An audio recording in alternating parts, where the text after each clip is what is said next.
Welcome to EduLegit Step-by-Step Guide.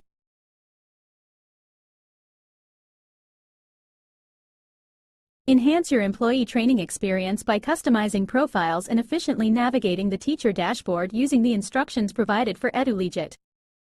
Click on your profile picture or name in the top right corner. Initiate the editing mode.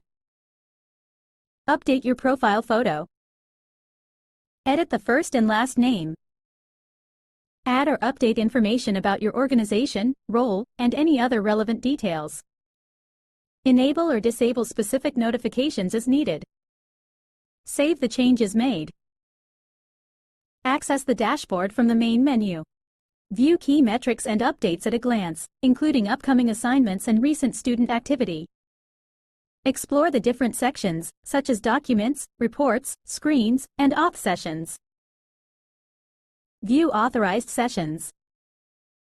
Review the list of sessions, including device information, IP addresses, and session durations. Click on individual sessions to see detailed logs and activity reports. Thanks for watching. Stay connected with EduLegit.